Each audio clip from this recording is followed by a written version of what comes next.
Hello and welcome to a sunny book nook. Today I'm going to be doing my August wrap up, and I'm in a new space since I did my move, if you've seen my last video, and I obviously don't have all of the books on my past bookshelf with me right now, so some of the books I'm going to be wrapping up I do physically own, but I just don't have with me.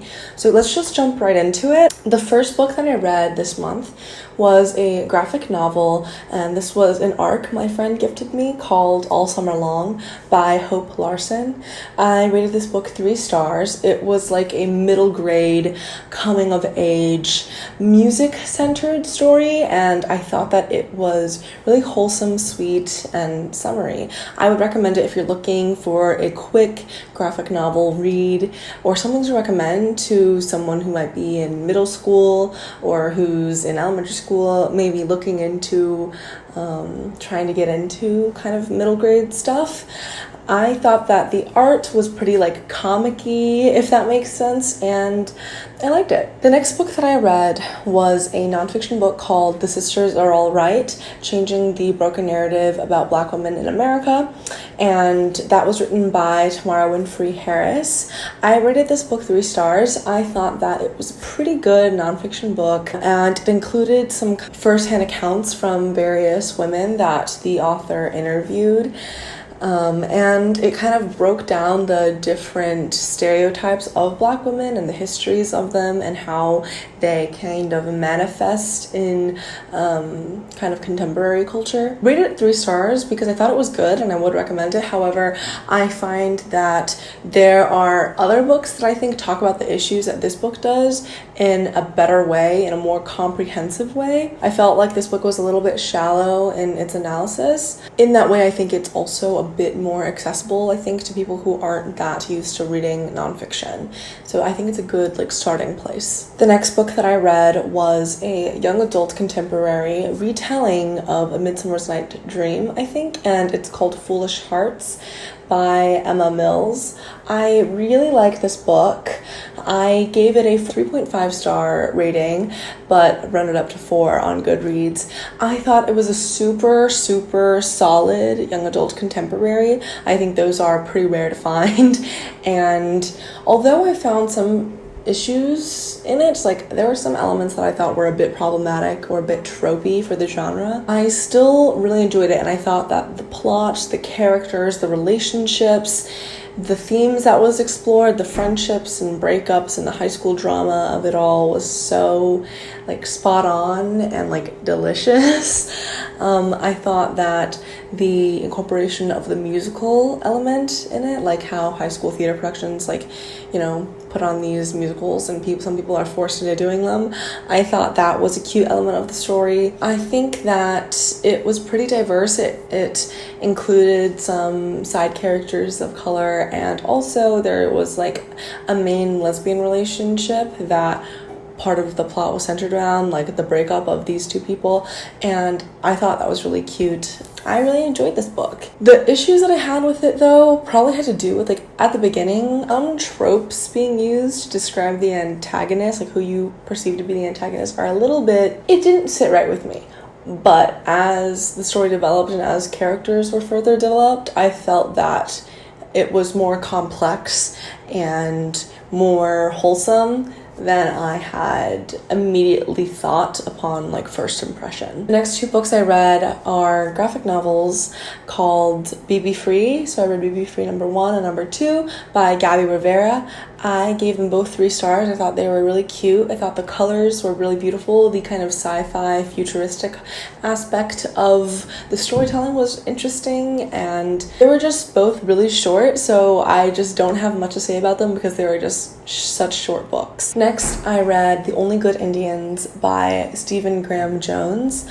I rated this book 4 stars. I thought it was a really thought-provoking horror novel that incorporated a lot of elements of Blackfeet, indigenous culture and storytelling and symbolism, and examined a lot of elements of settler colonialism and racism and patriarchy in a really cohesive and complex way, and also generational trauma, family and love, and revenge. I just thought that it was really well done and so well written. I wish I brought the book with me because I had a lot of it tabbed because we read it for a book club that I'm a part of called The Only Good Book Club, inspired by the title of this book. And we had a little Zoom call discussion about it earlier this month, and that was really insightful as well. It was really fun hearing everyone's kind of interpretations and sharing our thoughts and opinions. The next book I read was another young adult contemporary. I rated this book 4 stars as well, and that is I'm Not Dying With You Tonight by Kimberly Jones and Jilly Segal. This book was really intense. It followed a white girl and a black girl who kind of get caught up in a riot at their high school football game, and they're just trying to make it through the night. And the white girl's dad owns a small hardware shop, and she's recently moved. She doesn't have that many friends, and the black girl is pretty popular and well liked, and they're not friends. They just happen to stumble across each other and get thrown together in the midst of this craziness, and it kind of just follows them through this one night. And it talks about issues like race, like gentrification, and protests and rioting and looting, and the kind of complexities of all of those kind of tied into these teenage girls' identities in their lives. I thought that it portrayed being a teenager and the voice of teenagers and the thoughts of them pretty well. I really think that it touches on a lot of themes and has kind of these interactions that are both realistic and important, and I think that it would be a really good book for high school curriculum and for English classes. The next book that I read was We Set the Dark on Fire. This book was so good. I rated it 5 stars. I thought it was so wonderful. It's basically this sapphic fantasy set in a world where there's an island and one side of it is very poor, one side of it is very rich, and there's some sort of religious folklore attached to it. And in this world, the rich men on the island get 2 wives, the primera and the segunda, and these different women have kind of different tasks within the household, and we follow a primera and her point of view and her experience being married off to one of the most powerful dudes on this island. And she is, however, undocumented and was snuck over the border, the wall, when she was very young with her parents. And it's kind of analyzing that duality of assimilation to succeed, and also just the longing for home and change that so desperately needs to happen. And I thought that it explored these themes of immigration and identity and family and all these different things, and also fascism and how that works and how revolution works, espionage elements, blackmail. It talked about all of these things that are obviously reminiscent of a lot of real life political conflicts in a really coherently and well-developed fantastical setting and plot. I really enjoyed it. I thought that the twists and turns were wonderful, and I was really on the edge of my seat the whole time, and I was really invested in the story. I highly recommend. The next book that I read was Follow Me to the Ground by Sue Rainsford. This is another kind of surreal literary fiction book. I gave this book 3 stars. I did not expect it to be the way that it was. I heard Books and Lala talking about it, and I know that she really enjoyed it, so I thought, okay, I'll check it out.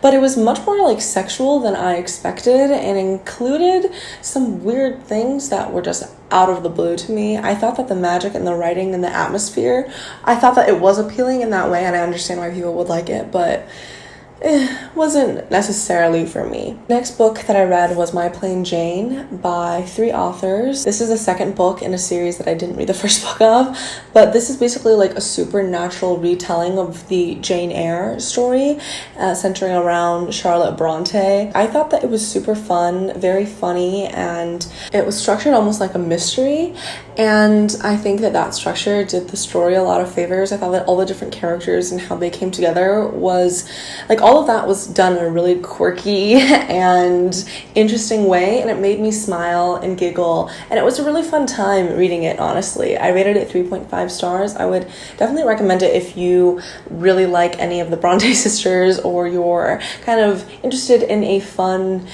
Victorian era retelling that has kind of a bit of a like feminist bent to it. I really like Jane Eyre as a book, so I thought that the kind of explanations behind some of the more problematic elements of the story of Jane Eyre and the incorporation of these kind of governmental entities and also like supernatural things and these kind of posh upper class British people and how they interact with each other, portrayed in a humorous light, was really great. I liked it a lot. The next book that I read was an ARC, but it was an audio book. I got it through Libro FM, through their influencer program. And this book is kind of a mixture of memoir and theory, and it's called A History of My Brief Body by Billy Ray Belcourt. And Billy Ray Belcourt is a gay indigenous man. I think he might be Two-Spirit. I don't remember, but it kind of explores realities of being queer, of being indigenous, and he is from Canada, and he kind of talks about growing up there and how anti-indigeneity and racism kind of manifested itself in that setting. And I thought that it was really touching and compelling, and it talked about a lot of these queer theory things that were really expansive to my mind. I rated it 3 stars though. I thought that because it had those academic things, it kind of got bogged down a little bit.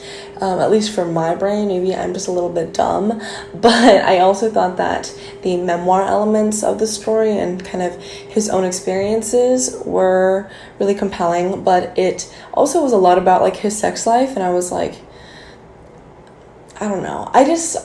Books like that, like nonfiction books that are about people kind of like coming of age in like a sexual way, I'm just like, I don't know. I feel like it's done in media so often that I kind of am tired of it. I don't know, like I feel bad saying that because obviously it's like nonfiction and it's memoir, it's his own life, he can write about whatever he wants. So yeah, it's just like personally not really for me necessarily. The next book that I read was a wonderful middle grade novel that I highly recommend called Race to the Sun by Rebecca Roanhorse. This book kind of follows this indigenous girl, and I think she's Navajo, and her kind of meeting with these magical forces. She has to like kind of go on an adventure to save her family. Her mother kind of went missing a while back, and so she has her younger brother and her dad, and there's this oil company that's coming in town, and it's all this stuff that like kind of amalgamates into a fun adventure story that has like the Rick Riordan vibes that obviously this book is like a Rick Riordan Presents book, and so it has those elements of storytelling, but it also talks about culture and oppression and family and community in this way that is really accessible to children, I think. And I think that middle grade readers should definitely pick this up. I rated it 4 stars. I thought that the storytelling was intentional but not too heavy-handed, and I recognized a lot of the plot points as stuff that I've seen in the Riordan books that I read when I was a kid, and I think that this is a perfect book for kids who liked the Percy Jackson series and stuff. The next book that I read was The Gentleman's Guide to Getting Lucky, which is the novella between The Gentleman's Guide to Vice and Virtue and The Lady's Guide to Piracy and Petticoats, all of these by Mackenzie Lee, who is like a problematic author. But anyway, this novella, which I hadn't read before, I thought it was really cute. I really enjoyed following Percy and Monty on their kind of pirate adventure and them kind of exploring their relationship with each other. I rated it 4 stars because it just brought a lot of serotonin to my heart. I just love that.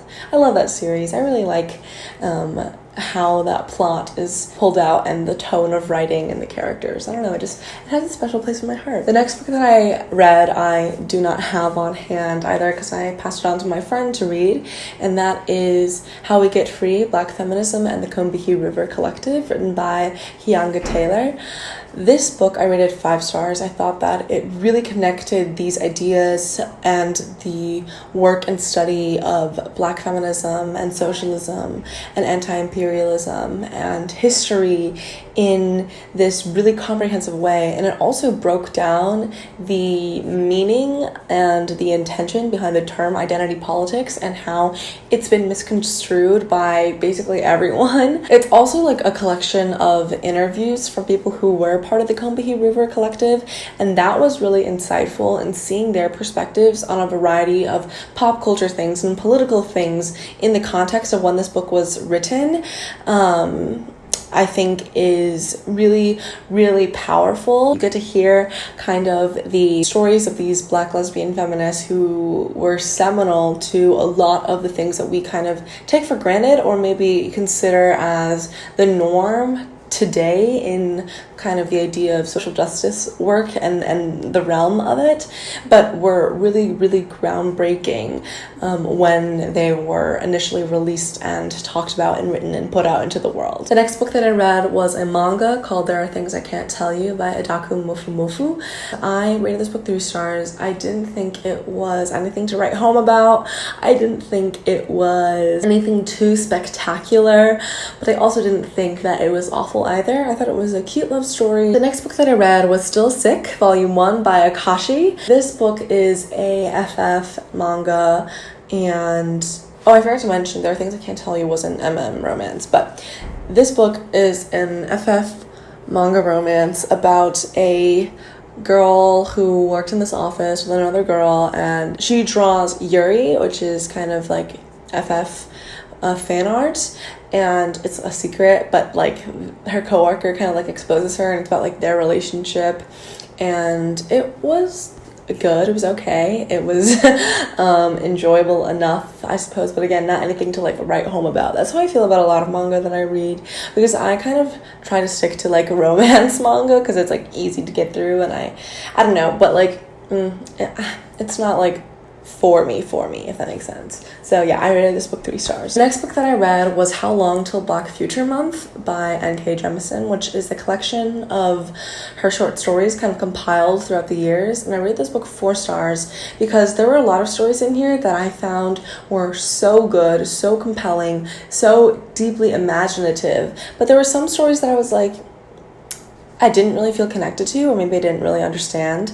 And a lot of these stories actually like really stuck in my head, like they're gonna stay there for the rest of my life. I'm gonna be like, wow, that story was crazy. I feel the same way about Starlings by Joe Walton. I feel like these are both these kind of speculative fiction short story collections that are deeply moving and thought-provoking, and I just want everyone to read them because it really gave me some perspectives on things that I just never expected to have. The next book that I read was Revolution Manifesto by the Party for Socialism and Liberation.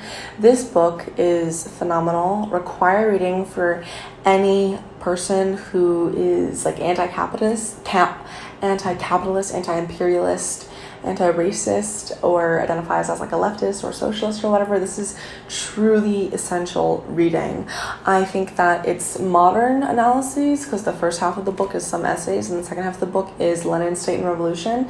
Both parts are really essential. Both parts are really comprehensive, well-researched, and thoroughly convincing. And I think it's so good, and yeah, 5 stars. The next book that I read was White Too Long, The Legacy of White Supremacy in American Christianity by Robert P. Jones. This book is another nonfiction book, and it's obviously about white supremacy and Christianity in the US, and it is so good. I think that if you are a Christian or if you're an American, you need to read this book because it's so thoroughly researched, both based on a public opinions data and history, and I think that it is very, very thoroughly convincing and well fleshed out, well argued about these inherent links and the ways that white Christians continue to deny them. However, I didn't rate it 5 stars because I think that it lacked a class analysis and it lacked a degree of another kind of facet of insight that I just found was kind of missing. And it had a little bit of some like kumbaya energy of like, oh, taking down statues is the main goal of ending racism, or like having conversations will end racism or whatever, which I think like just isn't true.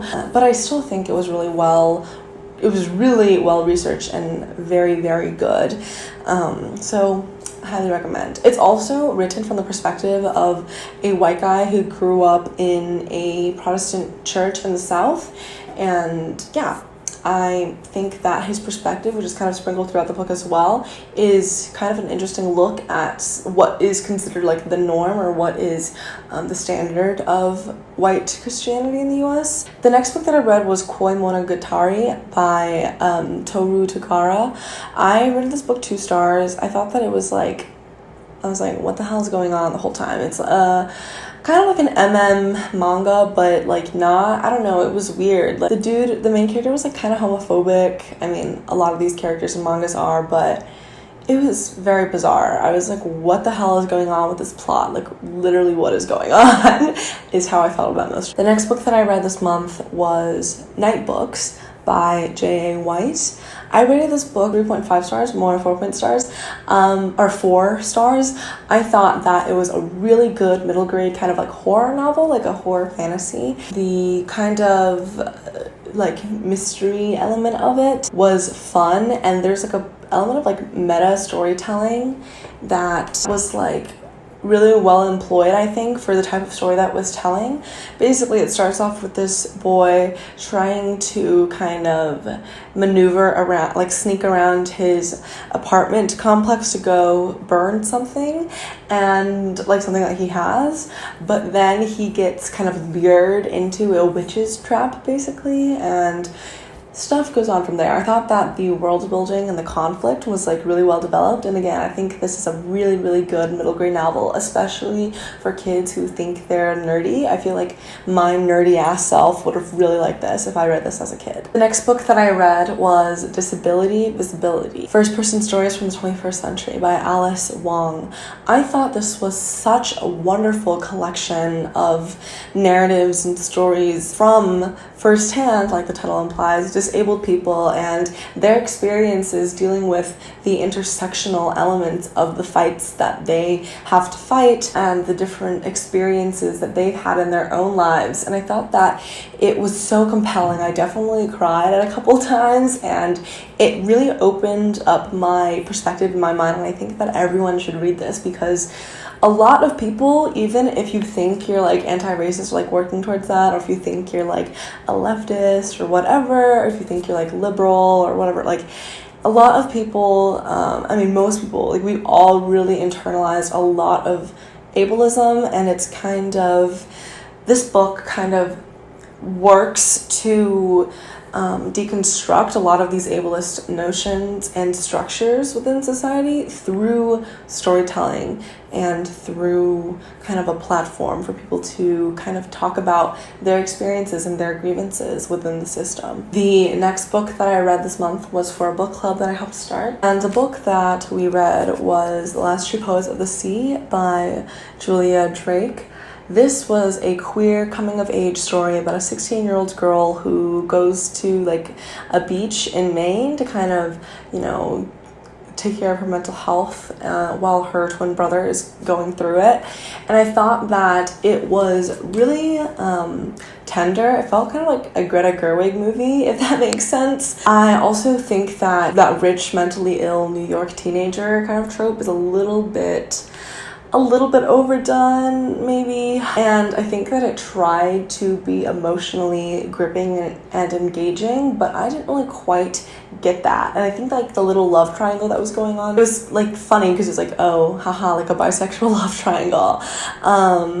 But yeah, and I think like the summer vibes of this, like the oceanside town, small town vibes were really on point, and the friend group that was portrayed here was really fun as well. So I rated this 3 stars. I would recommend if you want a young adult novel, like a hard-hitting contemporary. The next book that I read this month was We Unleash the Merciless Storm. This is the second book in the We Set the Dark on Fire series. This follows the perspective of the Segunda from the first book, and I think that it explored kind of the other side of revolution in a really interesting way. I don't want to say too much about it because it'll spoil the first book, but I thought that this wasn't nearly as good as the first book. I thought that the pacing and the plot and the conflicts were a little bit more contrived than the first book, and some of the characters were just really fucking annoying. And also I predicted some of the plot points because in the first book I did not see some of these twists coming, but with this one I totally did, and I rated it 3 stars. The next book that I read was How We Fight for Our Lives, which is a memoir of Saeed Jones's life being a gay black man growing up in the South. I had a similar problem with this book that I did with History of My Brief Body by Billy Ray Belcourt. I thought that the author talked about his experiences with sex and his sexual awakening too much, because personally I don't want to read about that as often as I have been. I still thought that it was very honest and raw storytelling, and it offered a lot of insight on cultural and sociopolitical things that is really valuable though, so I rated it 3 stars. The next book that I read in the month of August was The Order of the Pure Moon by Zen Cho. This is a novella inspired by a wuxia fantasy story. I thought that it was so well done, very compelling. I love the cover, I love the story. I thought that the mystical kind of fable element, the mythical storytelling element was so wonderful. It really touched me and was funny. It made me laugh out loud at lots of points, and it kind of just follows a group of misfits on this little adventure, and I love that Asian fantasy inspired kind of setting and these elements of magic and religion and culture. It was really touching. I really enjoyed it. The next book that I read this month, which I physically have but not with me, is Veda Nostra by the Dyachenkos, and this book was very weird and interesting and magical in an unexpected way. I rated it 4 stars. I thought that the imagination of it is what made its story too, and these plot elements and the conflicts were so high stakes and wonderful, and I thought that the authors did something very interesting and new with this, using kind of tropes and maybe fantasy elements like a magical school, maybe distance from family in that way, the conflict between your family life and your relationships and stuff and what you're learning at school. I thought that it talked about all of that in a new way, which was very original, and I can't wait to read it again because I know I have to. I read it with audiobook, and so when I move back to St. Louis, I definitely need to reread that book physically. And the last book that I read this month was Angela Davis's Women, Culture, and Politics, which I rated 5 stars because it's essential reading. It is wonderful. It talks about everything, and yeah, it's just so good. I think you should read it. It talks about black feminism, it talks about internationalism, it talks about culture, it talks about Reagan and how much he sucks, it talks about health disparities and art. I always learn so much from what Davis writes. Those are all of the books that I read this month. I forgot to let you know how many books I read, so let me do a quick count. Looks like I read 28 books this month, which is exciting because I think that's how many books I read last month, maybe? I don't remember, but yeah, so let me know what you've read this month, anything you would recommend to me, anything that sounds interesting from the books that I read. And thank you so much for watching this video, and I will see you in my next one. Bye!